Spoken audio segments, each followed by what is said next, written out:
Insolvency and bankruptcy code 2016 में आया था। अब इसका ज़रूरत क्यों पड़ी, क्यों लाना चाहा हमने आईबीसी, शॉर्ट फॉर्म में इसको आईबीसी पढ़ते हैं, क्योंकि ये ना इंडिया हैड मल्टीपल लॉज, बहुत लॉज है जो डील करते हैं इंसॉल्वेंसी के साथ, बैंक्रप्सी के साथ, जो लीड करते हैं, जो हमारी डिलेज हो जाती है एफिशिएंसी उनके साथ। तो ये जो आईबीसी है ना, ये इनैक्ट हुआ टू कंसोलिडेट दीज लॉज, इन लॉज को कंसोलिडेट करने के लिए, एक स्ट्रीमलाइन प्रोसेस के लिए, टाइम बाउंड रेजोल्यूशन के लिए कि जल्दी रेजोल्यूशन मिल जाए।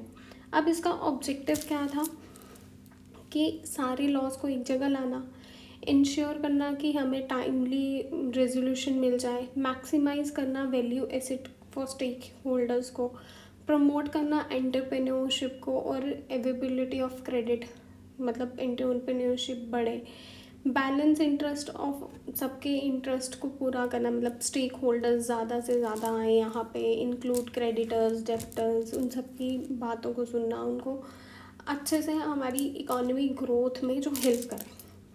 अब की कंपोनेंट क्या थे इसका, ये कब इंसॉल्वेंसी और बैंक्रप्सी कब आया, इसका रेगुलेटिव प्रोफेशनल और एजेंसीज के साथ था। इंसॉल्वेंसी एंड बैंक्रप्सी बोर्ड बना, ये रेगुलेट क्या कर रहा था, प्रोफेशनल और एजेंसीज को। फिर इंसॉल्वेंसी प्रोफेशनल्स का क्या काम था, ये लाइसेंस इंडिविजुअल करता था, हर एक मैनेज करता है इंसॉल्वेंसी प्रोसेस को। फिर ये इंफॉर्मेशन यूटिलिटीज़ में क्या आया, मेंटेन करना रिकॉर्ड्स, क्या डेप्थ है, क्या डिफ़ॉल्ट्स हैं उनको।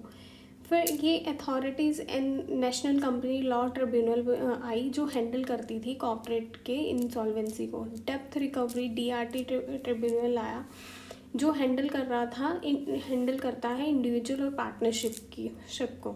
अब ये इसका प्रोसेस क्या है, पहले तो क्या होगा कि ना इंसॉल्वेंसी में कॉर्पोरेट को लेके एक रेजोल्यूशन प्रोसेस है। पहले इनिशिएशन होगी फाइनेंशियल की, फिर मोनिटोरियम पीरियड दिया जाएगा 180 दिन का। मोनिटोरियम पीरियड होता है कि जिसमें आप इंटरेस्ट पे नहीं करते हो, बट आप सिर्फ इंटरेस्ट पे नहीं करते हो, आप प्रिंसिपल अमाउंट देते हो। इंटरेस्ट वो आपको जब मोनिटोरियम पीरियड ख़त्म होता है तब देना होता है। जैसे 180 डेज़ का पीरियड है, ये उसको एक्सटेंड भी कर सकते हैं 90 डेज़ के लिए। और फिर कमेटी ऑफ क्रेडिटर्स बनाई गई जो रेजोल्यूशन प्लान्स लाएंगे। रेजोल्यूशन प्लान में क्या होगा, अप्रूव्ड होगा बाय 66% से।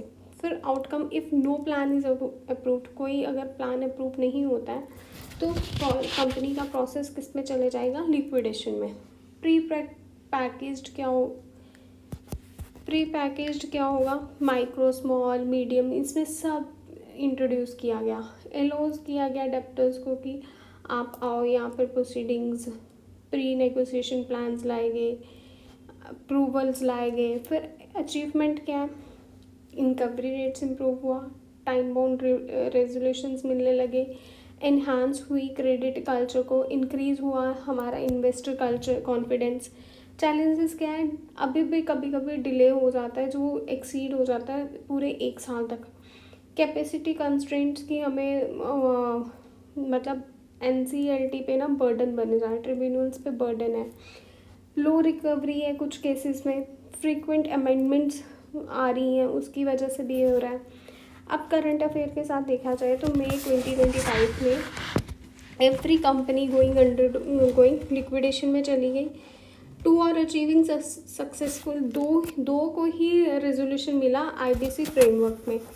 और ये सिग्निफिकेंट इम्प्रूवमेंट थी कब से, 17 और 18 की, 17 और 18 से उनकी ये की सिग्निफिकेंट इम्प्रूवमेंट थी, जिसमें 5 कंपनीज एंटर हुई थी लिक्विडेशन में for one of achieving resolution, जिनमें से 5 में से एक ने रेजोल्यूशन जीता। फिर सुप्रीम कोर्ट की ruling I on JSW steel Bhushan power deal. ये क्या था, वर्डिंग क्या थी कि इसमें एक्विजिशन भूषण पावर स्टील को 4 साल के लिए फाइनलाइज्ड किया गया, बट कोर्ट ने रिजेक्ट किया उसका ₹197 बिलियन का, मतलब $197 billion in rupees, 197 rupees billion, और डॉलर्स में कितना था वो 2.3 बिलियन के रेजोल्यूशन जो था उनका वो प्लान सबमिट हुआ था, उसको कहा गया कि ये फ्लॉड है, ये ख़राब है, इसको ठीक करके लाओ। फिर decision not affected only by जी, अब ये सिर्फ एक पे ही नहीं हुआ, ये और भी पब्लिक सेक्टर्स पे, बैंक्स पे, रिसीव पेमेंट्स पे, उन सब पे भी असर आया।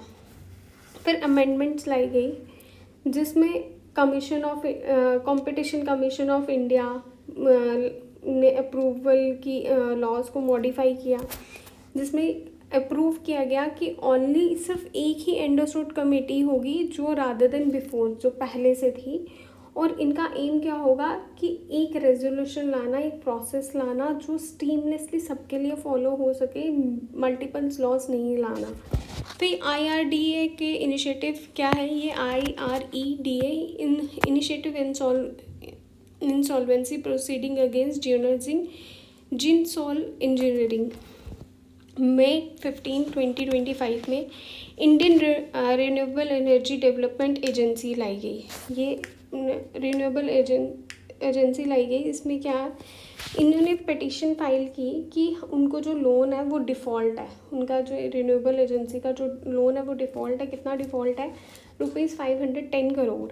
तो जिसमें पावर फाइनेंसिंग एजेंसी जो है वो उसने एप्लीकेशन सबमिट की under section 7 of the insolvency and bankruptcy code में कि legal proceeding aim to resolving the financial distress of Gensol Engineering. जो ये लीगल प्रोसीडिंग है, ये इसका क्या एम है कि वो रिजॉल्व करे इसके डिस्ट्रेस को, इसके स्ट्रेस को। और फाइनेंशियल कौन करेगा? जिनसॉल इंजीनियरिंग।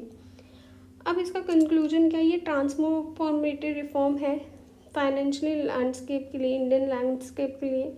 ये क्या इंसॉल्वेंसी प्रोसेस क्या लाता है कि रिकवरी रेट्स अच्छे से हो सके, क्रेडिट कल्चर अच्छा सा हो सके। चैलेंजेस क्या हैं? आज भी डिले हो रहे हैं, कैपेसिटी कंस्ट्रेंट हैं, कॉन्टीन्यूस लीगल क्लैरिटी नहीं है, ऑनगोइंग रिफॉर्म्स चाहिए हमें स्टेक होल्डर्स के लिए, इंगेजमेंट चाहिए, क्रूशल इंश्योर करे IBC हमारी इफ़ेक्टिवनेस को, प्रमोट करे इकोनॉमिक स्टेबिलिटी और ग्रोथ को।